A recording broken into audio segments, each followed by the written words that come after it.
اهلا بيكم. في الفيديو ده هنتكلم عن ماتش النصر والفيحاء والهلال وسبهان في دوري ابطال اسيا، وماتشات العوده اللي انتهت بفوز النصر بهدفين مقابل لا شيء على فريق الفيحاء، وماتش الهلال اللي انتهى بفوز الهلال على سبهان بثلاث اهداف مقابل هدف مره تانية، عشان يتاهل الفريقين. النصر اللي هيروح يواجه فريق العين، والهلال اللي هيقابل الاتحاد في واحد من الماتشات الكبيره. فاحنا في الفيديو ده هنتكلم عن التغييرات اللي عملها الاثنين مدربين، وايه الشكل اللي بدأ يظهر عليه الفرقتين في الفتره الاخيره بالتحديد، وخاصه في دوري ابطال اسيا. فما تنساش انك تكمل الفيديو في النهايه، وتشترك في القناه لو لسه ما اشتركتش، وتعمل لايك للفيديو، وتسيب لنا رايك في التعليقات بعد تتفرج على الفيديو، وتكتب لي. ولو حابب انك تنتسب في القناه وتدعم القناه، هتلاقي رابط الانتساب موجود في التعليقات. ويلا بينا ندخل على اللقطات والتفاصيل بتاعتنا. اكتر حاجه بتميز كره القدم وبتخليها لعبه ممتعه هي ان دايما فيها تغييرات بشكل كبير. المدافع اللي انت كنت شايفه امبارح من اسوأ المدافعين اللي في الدنيا بحالها، ممكن النهارده تشوفه واحد من افضل المدافعين. المهاجم اللي كان بيضيع الكرة والجول فاضي والجماهير كلها كانت بتشتمه، ممكن النهارده تشوفه واحد من افضل المهاجمين ما دام الراجل بيشتغل على نفسه بشكل كبير. نفس الكلام هنا برضو بينطبق على المديرين الفنيين. المدرب اللي انت كنت شايفه من بداية الموسم في شكوك كبيرة حواليه، بتشوفه النهارده هو المدرب بتاع فريق اقوى فريق في اسيا. والمدرب اللي انت كنت شايفه من بداية الموسم بادئ بفترة جيدة،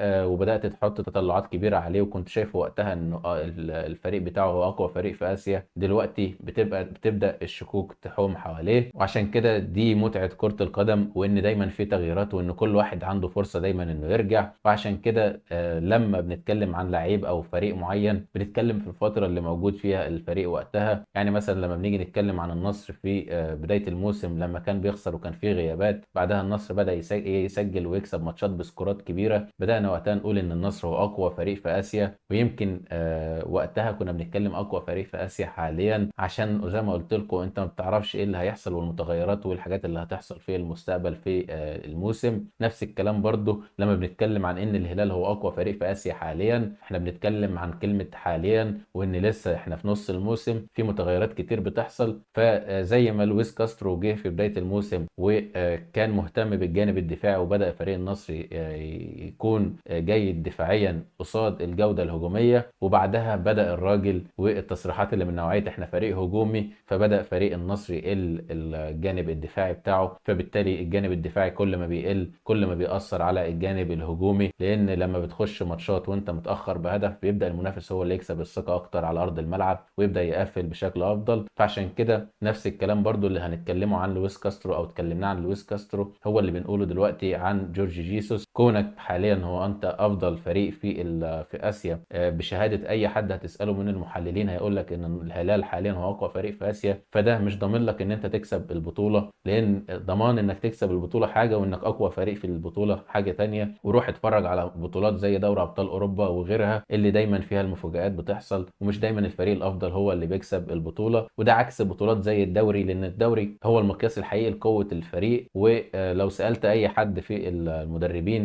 إيه البطولة اللي تقدر تقيس بيها قوة الفرق، هيقول لك الدوري، لان الدوري عايزه فرق نفسها طويل، فبالتالي لازم تكون واقفه على حيلها تكتيكيا، او واقفه على رجلها تكتيكيا بشكل كامل طول الموسم، بعكس البطولات اللي زي دوري ابطال اسيا أو دوري ابطال اوروبا، اللي ممكن تحصل فيها مفاجآت. زي ما شفنا في ماتش سبهان والهلال، برغم ان في فرق كبير في الاسماء والامكانيات، وبرضه من قبل الماتش ما يبدأ كله عارف ان في فرق كبير في القدرات اللي موجوده عند فريق الهلال عن فريق سبهان، لكن مع ذلك الماتشين كانوا صعبين جدا على فريق الهلال، وحصل فيهم نقطة تحول بشكل كبير. نفس الكلام اللي اتكلمناه على النصر، زي ما النصر بدأ ياخد زخم في ربع الموسم تقريبا، جه في نص الموسم فقد الزخم بتاعه، وبدأ يحصل شكوك حوالين لويس كاسترو. لكن برضه هنتكلم في الفيديو النهاردة عن الحاجات اللي بدأ فيها لويس كاسترو انه يعدل فيها، والحاجات اللي جورج جيسوس بدأ ان هو، مش هنقول ان هو بدأ يطلعها من الحسبة او يقللها، لكن خلينا نقول ان بدأ جورج جيسوس يفقد السيطرة فيها شويتين ثلاثة. فعشان كده الفيديو النهاردة مهم، وعايزكم تكملوه للنهاية. فخلينا نبدأ بأول حاجة بماتش النصر والفيحاء. وقبل ما نبدأ أنا عاوز بس أعرفكم حاجة، مش هتلاقوا حد محايد في الكلام بتاعه أكتر مني. أنا كل مصلحتي في الدوري السعودي أو الأندية السعودية إن المشروع ككل ينجح. أشوف أندية سعودية بتحقق كأس عالم للأندية، أشوف الدوري السعودي هو واحد من أفضل الدوريات في العالم. فبالنسبة لي هو ده الهدف بتاعي، مش هدفي إن أنا أقول عن فريق إنه قوي عشان نقلل من الفريق التاني مهما كان اسم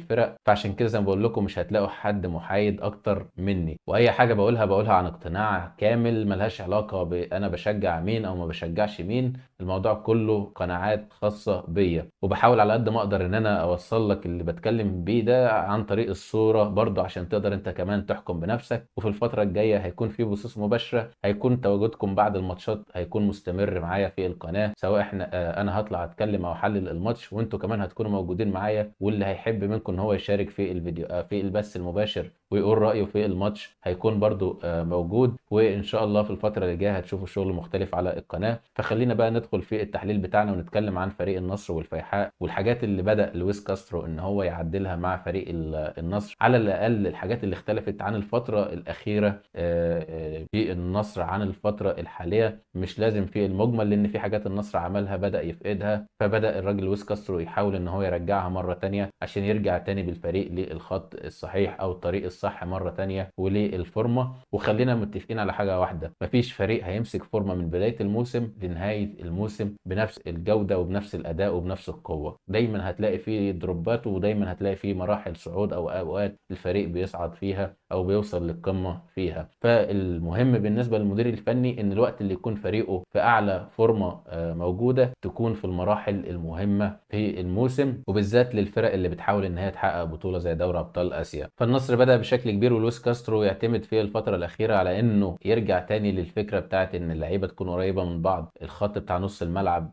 سواء بروزوفيتش او والاجنحه زي ساديو ماني والباكات ان هم يكونوا قريبين من بعض، ومعاهم الخيبري عشان يبدا يعمل او يجمع لعب بشكل كبير. الحاجه دي بدا فريق النصر في فتره معينه بدا يفقدها. غير كده الراجل لويس كاسترو بدا ينوع في الشكل الهجومي بتاعه. ماتشات هتلاقي ان ساديو ماني داخل للعمق، وفي ماتشات تانية هتلاقي ساديو ماني موجود على الخط. نفس الكلام مع اوتافيو، نفس الكلام مع تاليسكا. فبدا فريق النصر يظهر بشكل افضل. ده غير كده الكثافه العدديه اللي بقى بيعملها لويس كاسترو او رجع لها مره تانية لويس كاسترو في الفتره الاخيره، اللي على الاقل بتفيد النصر في انه عنده عدد لعيبه كبيره في نص الملعب في العمق بالتحديد. فلما الكور تتقطع من النصر هتلاقي اللعيبه دي تقدر انها تسترد الكوره، او على الاقل تضغط ضغط بدري، او تضغط على اللعيبه في المكان اللي اتقطعت منه الكوره، الكونتر بريس زي ما بنقول. فده اللي بيخلي فريق النصر يقدر ان هو يعمل الكونتر بريس بشكل سريع على الفريق المنافس اول ما المنافس يقطع الكوره، ويبدا يمنع التحولات. دي واحده من ضمن المزايا الدفاعيه للشكل الهجومي، يعني النصر وهو طالع هجوميا بالشكل ده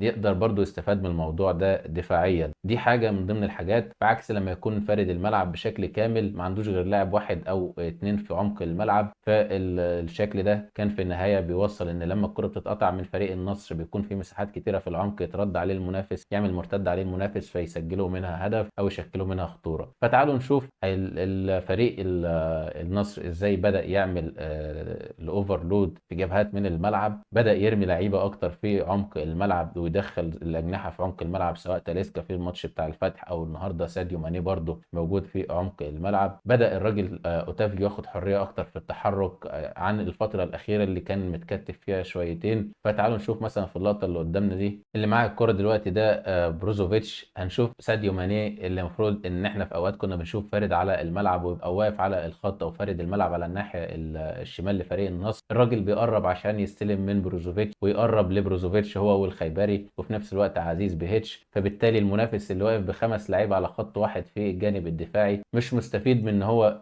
واقف بخمس لعيبه، خاصه ان لعيبه النصر كلهم مقربين ونازلين للعب في العمق. فالزياده العدديه اللي موجوده في عمق الملعب بالنسبه لفريق النصر بتعمل اوفرلود على لعيبه الفيحاء في العمق. زي ما احنا شايفين 3 لعيبه من النصر على 2 لعيبه من الفيحاء في منطقه واحده. طبعا اول ما لعيبه النصر بتقرب من بعض ده بيدي فرصه اكتر ان تبدا المساحات تتواجد في الجنب الثاني من الملعب. وزي ما قلت لكم اوتافيو ليه حريه في التحرك انه يطلع لفوق او ينزل لتحت، وعكسه يعمل بروزوفيتش. فزي ما احنا شايفين دلوقتي ساديو ماني بقى قريب من الخيبري، بروزوفيتش قريب منهم، عزيز بيهيتش قريب منهم الناحيه دي، وفي نفس الوقت ايمن يحيى هو الوحيد اللي محافظ على انه يفضل فارد الملعب الناحيه الثانيه. في اللحظه اللي هيحتاج فيها ايمن يحيى انه يخش في العمق هيدخل عشان يفتح لاوتافيو، طبعا عشان سلطان الغنام مش موجود مش هياخد الجبهه دي. فاللي بيحصل في الماتشات هيحصل العكس، او حتى ان يحصل تبادل في الموضوع، بان هنا ساديو ماني اللي يفضل فارد وتاليسكا الناحيه الثانيه هو اللي يخش العمق عشان يدي سلطان الغنام ان هو اللي يتحرك، زي ما عزيز بيتش هو اللي هيبدا يفرد على الخط. فالتنوع ده بيخلي فريق النصر مش متوقع بنسبه كبيره. فزي ما احنا شايفين باص من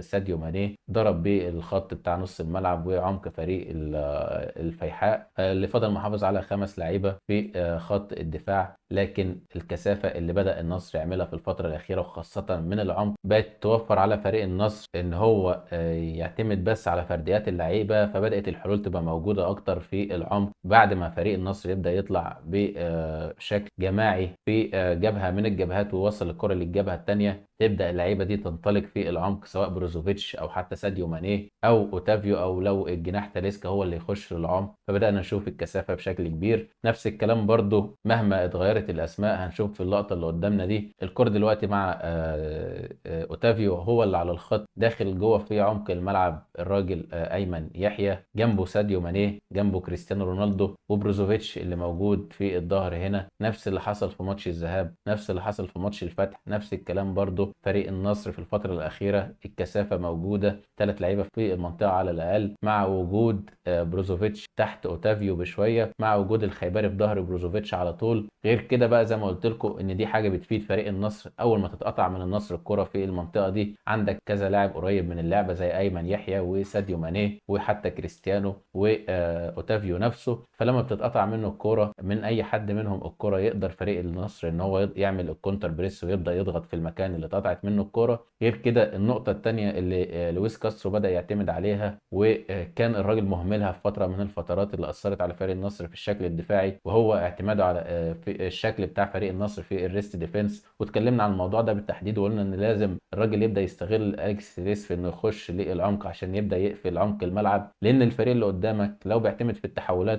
على السرعات بتاعت لاعيبته فانت كبيره على الاقل ان هو لو هيعمل عليك تحول ان هو يطلع على الخط، او بدل ما يخترق من العمق يوصل في اسرع وقت لجونك فخليه على الاقل يبدا يطلع على الخط، والخط تقدر تعمل ديلي للهجمه لحد ما باقي اللعيبه يرجعوا، او حتى تقدر ان انت تعمل بلوك على اللاعب اللي هيبقى معاه الكوره فتخليه ما يقدرش يبقى متواصل مع باقي لعيبه الفريق بتاعه، فتجبره انه يطلع على الخط ويطلع الكره اوت او ايا كان. ففي النهايه انت بتقلل الخطوره بتاعه التحولات على فريقك. فعشان كده هنشوف دلوقتي عزيز بيهيتش هيبدا يتحرك اول ما يبدا يحس ان الكره تتقطع من اوتافيو، هنشوفه هيبدا يخش للعمق واحده واحده. زي ما احنا شايفين هو دلوقتي عزيز بيهيتش بدا يركز مع الكره يشوف اوتافيو هتتقطع منه ولا لا، وهيبدا يدخل يرجع لنص الملعب في الشكل بتاع الشكل الدفاعي لفريق النصر في الحالات لما فريق النصر بتقطع منه الكوره. ده غير زي ما احنا شايفين ساديو ماني في وقتها على طول اول ما الكره اتقطعت من اوتافيو راح يضغط على طول زي ما قلت لكم الكونتر بريس، حتى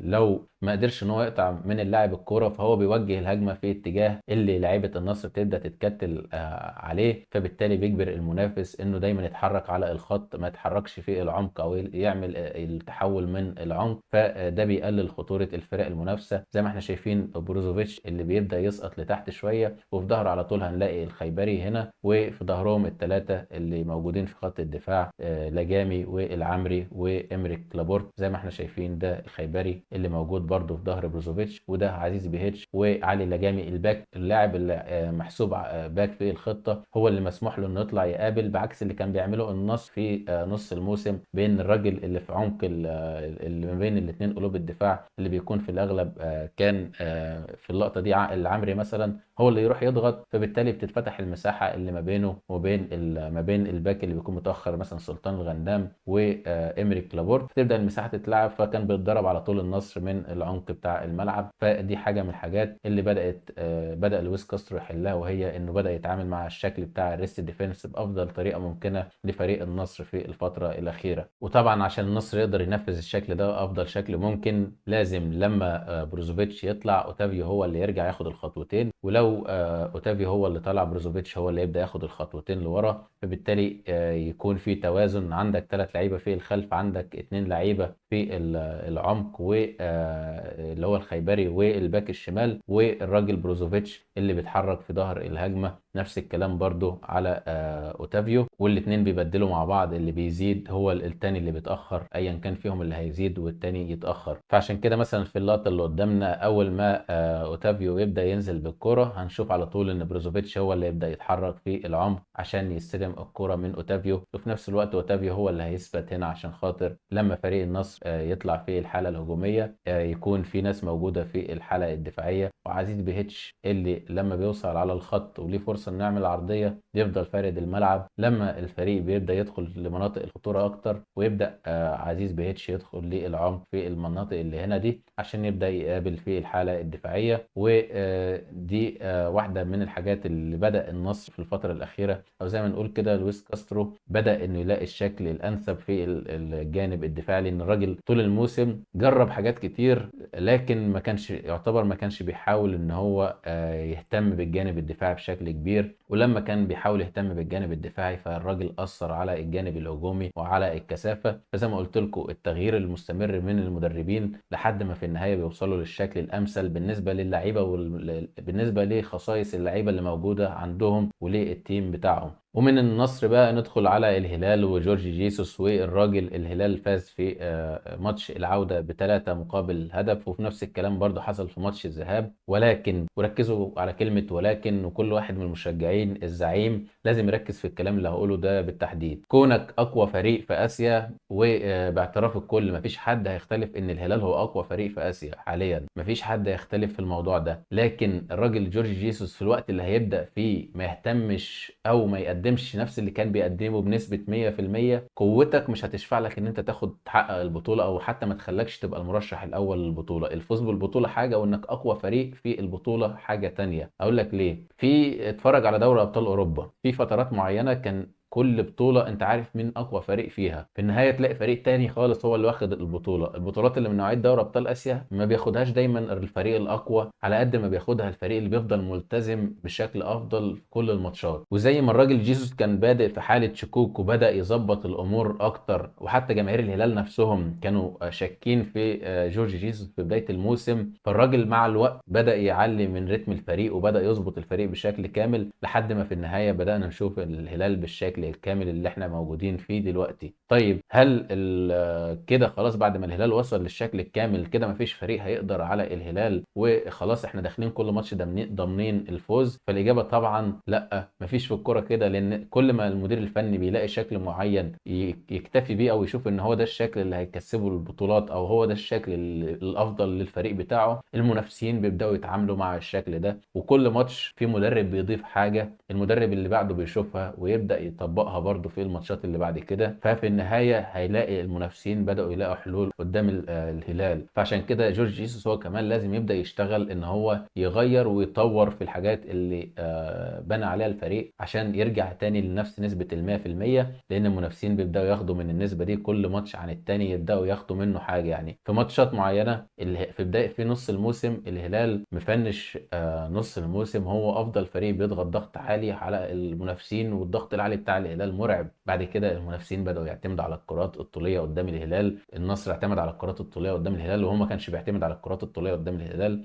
شايفين سبهان بيعتمد على الكرات الطولية قدام الهلال، استراتيجية واضحة من المدير الفني. والماتشات الجاية انت الهلال هيقابل الاتحاد اللي اصلا الراجل جايردو قدام النصر اعتمد على الكرات الطولية. فبالتالي احنا بدأنا نشوف الأندية بدأت تتعامل مع الضغط بتاع الهلال اللي هو كان واحد من نقاط القوة اللي عند الهلال، وبتشكل نسبة كبيرة جدا من نسبة كبيرة جدا من قوة فريق الهلال. فبدأ الهلال يقل شوية عن الهلال اللي كان في الفترة اللي فيها بيرفكت أو 100% من الجودة. فالهلال بدأ يقل شوية من ناحية الضغط العالي. ده غير اللعيبة نفسها بدأت تشوف إن اللعيبة خاصة في دوري أبطال آسيا طبعا لأن في غيابات بتبقى موجودة، فبالتالي بيبقى لأن في لعيبة بتبقى من الأجانب مش موجودة، فبالتالي بيبدأ يضعف أكتر الشكل بتاع الفريق. فالهلال في دوري أبطال آسيا لحد دلوقتي خاصة في الماتش بتاع سبهان الذهاب والعودة اتعمل عليه الاستراتيجية اللي تنفع قدام الهلال. وتعالوا بقى نشوف كمان الشكل الدفاعي للفريق المنافس. زي ما قلت لكم ال4-5-1 هي أكتر طريقة لحد النهاردة شفتها بتقدر ان هي تتعامل مع الاوفرلود اللي بيعمله الهلال، تقدر تتعامل مع الهلال لما بيوسع بيفرد الملعب، بتقدر تتعامل مع الهلال في الحالات الهجوميه كمان، والاوفرلود اللي الفريق المنافس ده يقدر يعمله على الهلال. فبالتالي الهلال هو اقوى فريق في اسيا حاليا، لكن المدربين اللي هيقابلوا الهلال الماتشات الجايه هتكون اصعب من الماتشات اللي فاتت، لان زي ما قلت لكم كنت متوقع ان جورج جيسوس هيجي في ماتش العوده هيقدم حاجه مختلفه، واللي حصل ان الراجل ما قدمش حاجه مختلفه. نفس الماتش كانك بتتكلم عن الماتش بالكربون في الماتش الذهاب هو نفسه الماتش بتاع العودة، مفيش أي تغيرات كبيرة فيه. حتى الطرد نفس الكلام. التفوق بتاع فريق سبهان من الناحية التكتيكية كان أفضل في أرض الملعب. الهلال قدر ان هو يظهر بشكل افضل في اواخر الماتش، واحنا عارفين ان اواخر الماتش دي معظمها بتبقى بنقول عليها كده شخصية الفريق هي اللي بتبدأ تظهر لما اللعيبة تبدأ تحس ان الماتش بدأ يبعد منهم. لكن في الجانب التكتيكي ومش في كل ماتش انت ضامن انك تقدر ان انت ترجع نفسك في اواخر الماتش. فعشان كده جورج جيسوس وجمهور الهلال لازم يبقى فاهم ان الماتشات اللي جاية كلها هتبقى اصعب من الماتشات اللي فاتت، وخاصة في دوري ابطال اسيا والماتشات الكبيرة في الدوري السعودي. فتعالوا نشوف مثلا في اللقطة اللي قدامنا دي الهلال فضل محافظ على 4 بس في خط الدفاع، برغم ان احنا قلنا ان فريق سبهان في ماتش الذهاب بيفرد الملعب، بيرمي 2 لعيبة على مدافع واحد، بيفرد على الجنبين مش جنب واحد كمان، يعني بيفرد في الناحية اليمين والناحية الشمال، بيقدر ان هو يلعب في العمق، بيعمل اوفرلود في الجبهتين وفي العمق بشكل كبير. فزي ما احنا شايفين الهلال برضو الراجل الجناح سالم الدوسري مش راجع مع الراجل الباك اللي بدأ يتحرك على اليمين. نفس الكلام عن ميشيل، هنا هنلاقي ان ميشيل جاي متأخر بعد ما يكون الراجل الباك الشمال وصل لمناطق الخطورة. زي ما احنا شايفين في العمق الدنيا مفرودة او في فرصة للتمرير من فريق سبهان في العمق. فبالتالي بنشوف ان فريق سبهان عنده الحرية الكاملة، عنده مساحة كاملة. ومحمد كنو ضغطه بطيء جدا عن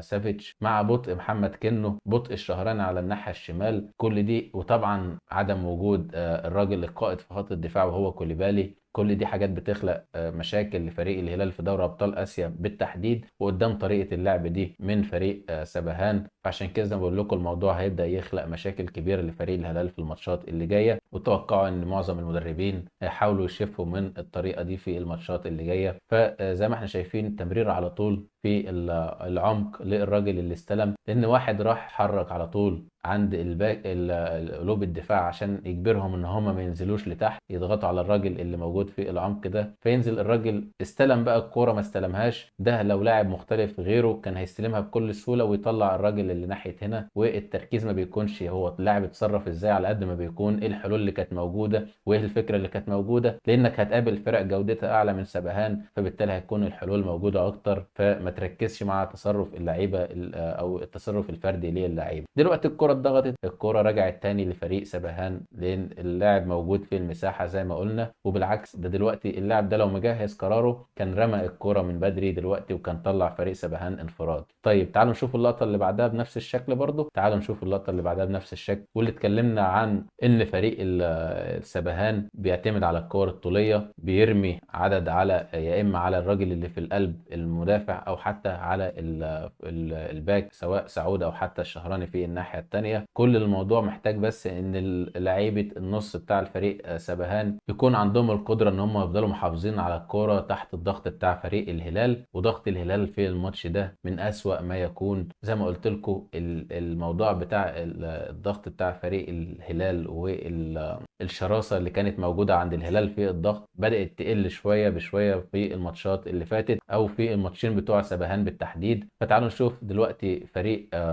الهلال وهو بيضغط على سبهان. زي ما احنا شايفين هيضغطوا على الراجل بتاع نص الملعب، واحد استلم براحته خالص، 2 اتضربوا من اللعبه، بعدها هيلعب للراجل اللي هنا التمريره. فبعد ما الراجل استلم على طول للي بعده زي ما احنا شايفين، مع ان ال3 لعيبه من الهلال ضاغطين طلعوا ميشيل خالص من الحسبه. ميشيل اللي راح ضغط في العمق خلاص كده ميشيل طلع من الحسبه، مش هيرجع تاني يقفل مع سعود عبد الحميد. وهنشوف دلوقتي ايه اللي هيحصل. اول ما الكره وصلت للراجل هنشوف دلوقتي ميشيل ميشيل اللي مش هيكمل رجوع على طول اوفر في ظهر لعيبه فريق الهلال، كره طوليه في ظهر خط الدفاع بتاع الهلال، والتمبكتي اللي زي ما قلت لكم فرق كبير في الجوده ما بينه وما بين كوليبالي. وغير كده زي ما احنا شايفين ميشيل اللي طلعناه من شويه عشان يروح يضغط في نص الملعب، الراجل اللي اتضحك عليه واتضرب في ظهره باتنين لعيبه على سواد عبد الحميد، ووصلت الكره للاعب اللي على الشمال، وفريق سبهان قدر ان هو يسجل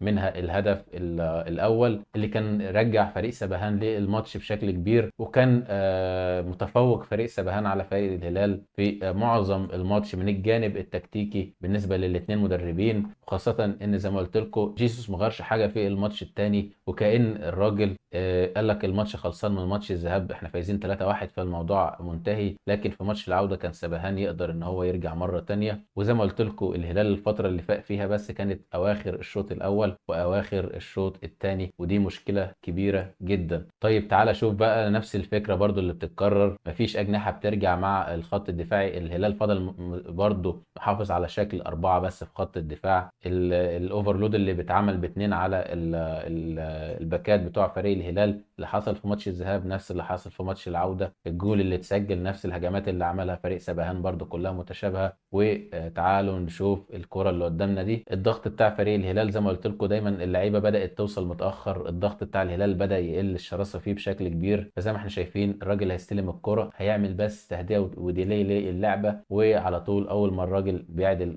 وشه شايفين في الناحيه اللي هناك دي لاعب ما بين ياسر الشهراني والبليهي عشان يجبر ياسر الشهراني انه يخش للعمق، في ظهره على طول الراجل اللي طالع على الخط واحد من لعيبه نص الملعب. فزي ما احنا شايفين هتتلعب كره طوليه للراجل اللي على اليمين. فايه الحل اللي عمله جورج جيسوس عشان يقدر يتعامل مع الاوفرلود اللي بيتعمل على الباكات عنده؟ صفر، ما عملش حاجه خالص. وبرده نفس الفكره اللي بتتعمل في العمق بتاع نص الملعب زي ما احنا شايفين هنا كده، اتنين من لعيبه سبهان رامين نفسهم عند واحد من قلوب الدفاع في العمق. فالراجل جورج جيسوس حرفيا استسهل الماتش او ما قدرش يقرا ماتش الذهاب، او حتى ان الراجل ما كانش عنده الوقت الكافي انه يلاقي حلول لفريق سبهان وللشكل بتاع فريق سبهان. وده زي ما احنا شايفين الراجل استلم الكوره، شايف الخطوره اللي بيشكلها فريق سبهان بعد ما اللعيبه بتستلم الكوره، وخاصه ان ياسر الشهراني اللي موجود مش لودي. فبقى عند فريق سبهان اكتر من حل في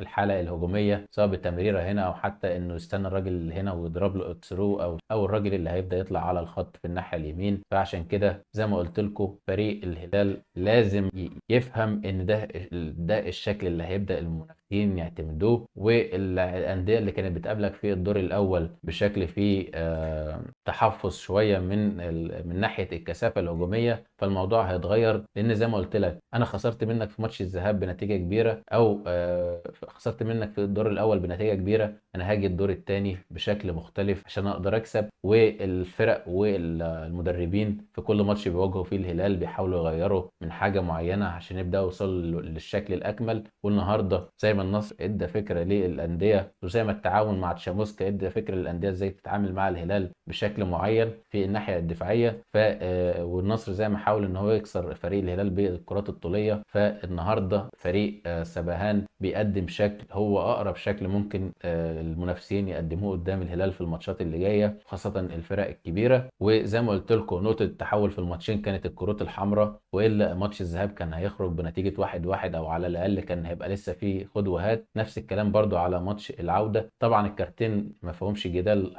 الطردين مليون في المية طردين ما فيهمش جدال، احنا ما بنتكلمش عن اي مشاكل تحكيميه، احنا بنتكلم ان مشاكل تكتيكيه اللي موجوده عند الهلال اللي لازم تتحل عشان يرجع الهلال مره تانية بنفس القوه اللي هي 100% من قوه الهلال اللي اتكلمنا عنها في الفتره الاخيره. وما بقولش ان فريق الهلال بقى فريق ضعيف، انا بقول ان الهلال بقى فريق قوي، لكن الريتم والكيرف بتاع الفريق بدا يقل شويه عن الفتره اللي فاتت. ونفس الكلام اللي اتكلمناه عن النصر ان بدا الراجل يعدل شويه امور. فخلينا نشوف بقى الفتره الجايه الدنيا هتوصل ليه. نتقابل في الفيديوهات الجايه، سلام.